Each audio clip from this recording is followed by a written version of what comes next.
एक व्यक्ति कमाने के लिए सऊदीया अरब जाता है। कुछ दिन कमाने के बाद वो अपने घर वापस आ जाता है और जब घर पर आता है तो वो देखता है कि उसके घर के कुछ ही दूरी पर एक तलाकशुदा खूबसूरत महिला अपने 15 साल के बेटी के साथ रहती है। अब वो व्यक्ति उस महिला पे डोरे डालना शुरू कर देता है। थोड़ा टाइम बीतता है, उस व्यक्ति और तलाकशुदा महिला में प्रेम प्रसंग चालू हो जाता है और इन दोनों का प्रेम जो है इतना परवान चढ़ता है कि एक समय आता है दोनों का नाम सोशल मीडिया पे तेजी से वायरल होने लगता है। सभी लोग जानना चाहते थे कि उस रात इस महिला और इस व्यक्ति के बीच में हुआ क्या था। पूरी कहानी इस वीडियो में बात करने वाला हूं, बस लास्ट तक बने रहो और देखते रहो। नमस्कार दोस्तों, मैं विजय शंकर पाल। इस वीडियो को लाइक करना, चैनल सब्सक्राइब करना। रोजाना शाम को कोशिश करता हूं कि 7 बजे हमारी एक नई वीडियो आ जाए, तो चैनल को सब्सक्राइब करके बेल आइकन को जरूर दबा लेना। बाकी आप लोग कहां से हमारी वीडियो देखते हैं कमेंट जरूर किया करिए, नेक्स्ट वीडियो में आप सभी का नाम जरूर लूंगा। तो चलिए स्टार्ट करता हूं। आज की जो सच्ची कहानी सुनाने जा रहा हूं ये है उत्तर प्रदेश में बिजनौर एक जिला लगता है। इसी जिले के अंतर्गत एक थाना है नहतौर और इसी थाने के अंतर्गत फरीदपुर एक गांव लगता है। ये कहानी शुरू होती है देहरादून के बाड़ोवाला की। देहरादून में बाड़ोवाला के पास एक टिम्बर ली फर्नीचर गद्दा फैक्ट्री है और उसी फैक्ट्री के पीछे कुछ लोग जैसे ही सुबह सुबह 25 जून 2024 को जाते हैं तो उन्हें कुछ गंध टाइप की ऐसा अनुभव होता है। उन्हें लगता है कि ये जो नाला है फैक्ट्री के पीछे उसमें कुछ पड़ा हुआ है। उन्हें कुछ डाउट होता है। वो लोग पुलिस को फ़ोन करते हैं। मौके पर पुलिस आती है और उस नाले के अंदर कुछ लोगों को जब कुदाती है तो एक व्यक्ति जब अंदर कूदता है तो बताता है कि यहाँ पर एक महिला की लाश पड़ी हुई है। अब जैसे ही व्यक्ति बोलता है, अब आसपास के काफ़ी लोग वहाँ पर इकट्ठा हो जाते हैं। मौके पर एसएसपी अजय सिंह हैं जो कि अपने टीम के साथ पहुँच जाते हैं। अब उस नाले में और जांच पड़ताल जब कराया जाता है तो पता चलता है कि एक 15 साल की लड़की है और एक 8 महीने की लड़की की लाश वहाँ पर है। और जैसे ही अब 3 लोगों की इस तरीके से जब मिलता है शव तो हड़कंप जैसा मच जाता है। देखते ही देखते मीडिया, आसपास के लोग वहाँ पर जुटने लगते हैं। पुलिस जो है पूछती है कि क्या कोई इनमें से किसी को ये सब पहचान रहे हो कि नहीं, ये कौन है महिला। तो सभी लोग बताते हैं कि हमें नहीं पता कौन है।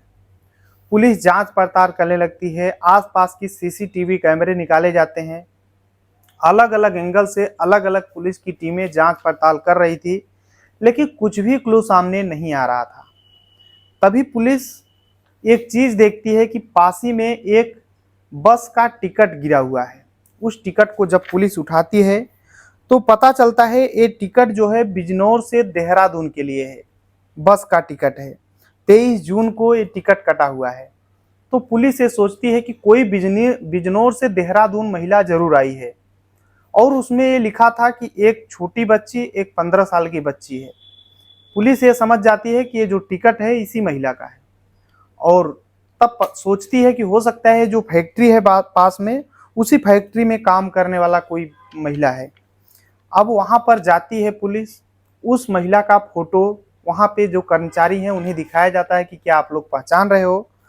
तो वहाँ पे सभी लोग बोलते हैं कि हमें नहीं पता। तभी लास्ट में एक व्यक्ति होता है, बोलता है साहब ये महिला तो मैंने 23 तारीख को इसी कंपनी में काम करने वाले हसीन के साथ देखा था मैंने। और जैसे ही पुलिस सुनती है कि हसीन के साथ देखा था, अब हसीन को पुलिस देखने लगती है कि कहाँ पर है। तो पता चलता है कि हसीन जो है कंपनी में अंदर काम कर रहा है।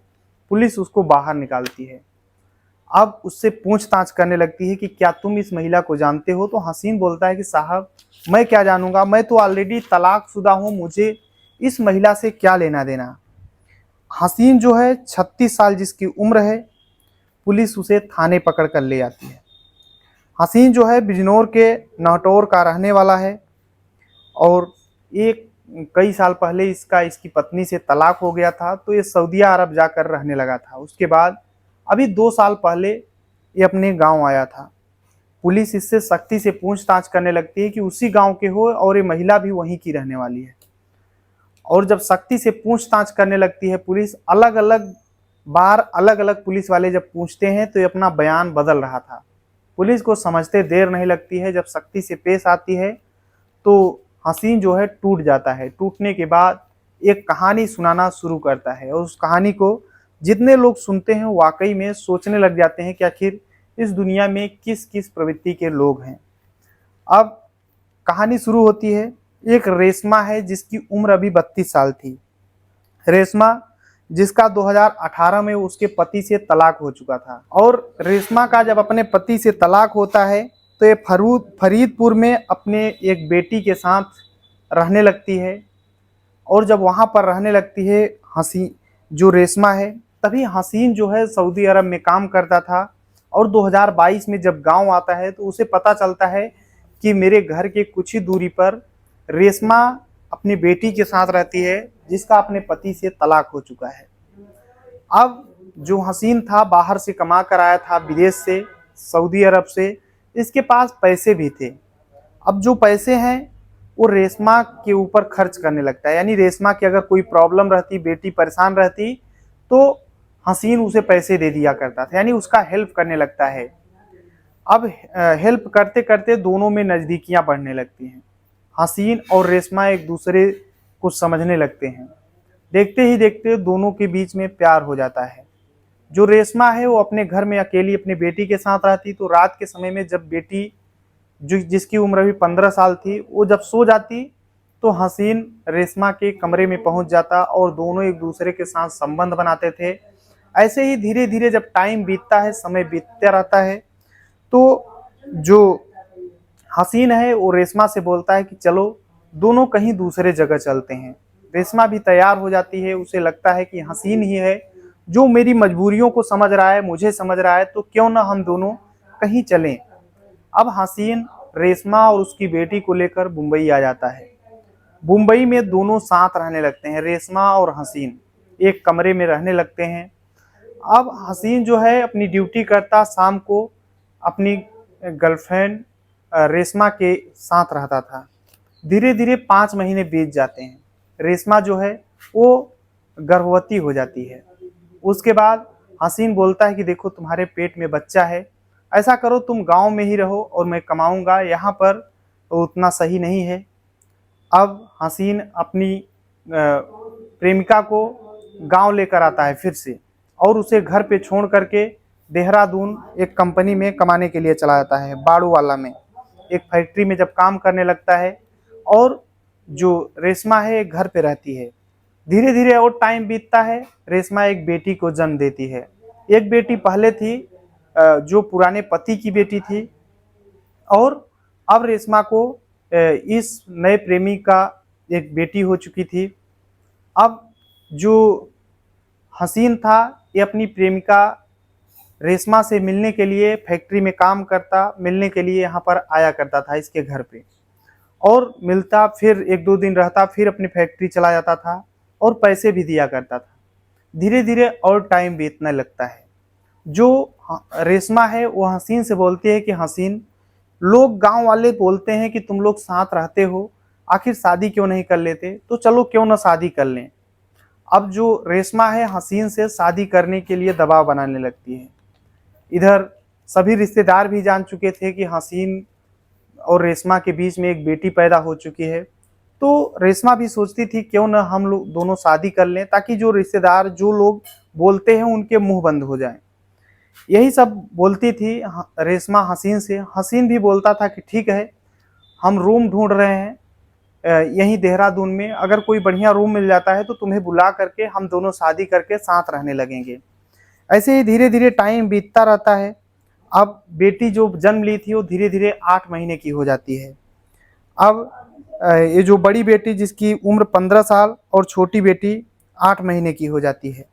टाइम जब बीतता रहता है, 15 साल की बेटी जिसका नाम आयात था और 8 महीने की बेटी जिसका नाम आयशा था, दोनों के साथ रेशमा अपने घर पे रहती और उसका रेशमा का सहारा सिर्फ यही हसीन था। हसीन से बात किया करती थी, हसीन से रोजाना बोलती थी कि हसीन तुम्हें रूम मिला या नहीं, जल्दी बोलो, हम दोनों साथ आकर रहना चाहते हैं, यहाँ गांव के ताने सुन सुन करके मैं थक चुकी हूँ। हसीन रोजाना यही बोलता था कि अभी रूम नहीं मिला है, रूम ढूंढ रहा हूँ। धीरे धीरे जब टाइम बीतता है, 23 जून 2024, लगभग 22 जून को ही रेशमा जो है थक जाती है और सीधा अपने दोनों बेटियों को लेकर के जाती है यहीं जौनपुर में, और बस स्टैंड पर जाती है। और बिजनौर बस स्टैंड पे जाने के बाद वहाँ से यहीं देहरादून के लिए टिकट कटाती है बस के लिए और देहरादून पहुँचती है। वहाँ पर जब पहुँचने के बाद डायरेक्ट हसीन के पास फ़ोन करती है और बोलती है कि मैं आ चुकी हूँ और मुझे लेने के लिए आ जाओ। SIBT देहरादून जब उतरती है तो हसीन बाइक लेकर के उसे रिसीव करने के लिए जाता है। रिसीव करके अपने रूम पर लाता है, वहीं दोनों बेटियों और अपनी प्रेमिका के साथ रहता है। लगभग 23 तारीख हो चुका था, शाम का टाइम। अब हसीन जो है वो पहले ये सोच रखा था कि मैं इसको ऐसे ही झांसा देता रहूँगा और मैं अपना टिकट सऊदी अरब के लिए बनवा करके चला जाऊँगा। वो कुल मिला करके रेशमा से अपना जान छुड़ाना चाहता था, उससे शादी नहीं करना चाहता था हसीन। यही सोच रहा था कि इसे झांसा देता रहूँगा और धीरे से मैं सऊदी अरब के लिए निकल लूँगा। लेकिन जो रेशमा है वो पहले ही आ जाती है इसके रूम पर, और जब आ जाती है तो हसीन सोचता है कि आखिर मैं करूँ तो करूँ क्या, ये मेरे सिर पर बोझ हो चुकी है। अब इसकी बेटी 15 साल की हो गई है, इसका भी मुझे शादी करना पड़ेगा और पैसे हैं नहीं। हसीन अब सोचता है कि इन तीनों को अगर रास्ते से हटा दूं तो मेरे जो बोझ है मेरे सिर पे ये सब हल्का हो जाएगा और मैं अकेला रह लूँगा। अब यही सब सोच करके रात का समय होता है, जो रेशमा है अपने बेटियों को खाना खिलाती है, खुद खाती है और सो जाती है। रात के समय में हसीन उठता है और सबसे पहले रेशमा के मुंह पर एक तकिया रख करके उसे इस दुनिया से हटा देता है। उसके बाद दोनों बेटियों को भी इस दुनिया से हटाने के बाद वही जो फैक्ट्री है उसके पीछे एक नाला है, वहाँ पर ले जा करके फेंक देता है। और उसके बाद जो रेशमा है उसकी मोबाइल और उसके जो ज्वेलरी थी वो निकाल लेता है, जो गहने वगैरह थे, और रेशमा के घर की चाबी भी निकाल लेता है ताकि घर पे जाने के बाद मुझे जो भी घर में हो सब ले सकूं। हसीन उसे फेंकने के बाद अपने फैक्ट्री में आ जाता है काम करने, ताकि वहाँ पे सड़ जाएगा, किसी को पता ही नहीं चलेगा। लेकिन कहते हैं ना, गलत काम कभी छिपता नहीं है। आखिरकार हसीन जब अपना बयान देता है पुलिस के सामने, पुलिस उसे उसके खिलाफ गंभीर धाराओं में मुकदमा दर्ज करती है और सलाखों के पीछे डाल देती है। अभी जो हसीन है सलाखों के पीछे पहुंच चुका है। अब एक कोर्ट पर निर्भर करता है कि उसे कितने सालों की सज़ा मिलेगी। बाकी ये जो पूरी कहानी है, सुनाने का उद्देश्य किसी को परेशान करना है, दुख पहुंचाना नहीं, बल्कि आप सभी को जागरूक करना है। जहां भी रहें अपना और अपनों का ख्याल रखें, सुरक्षित रहें। बाकी आप लोग इस कहानी में अपनी राय जरूर देना।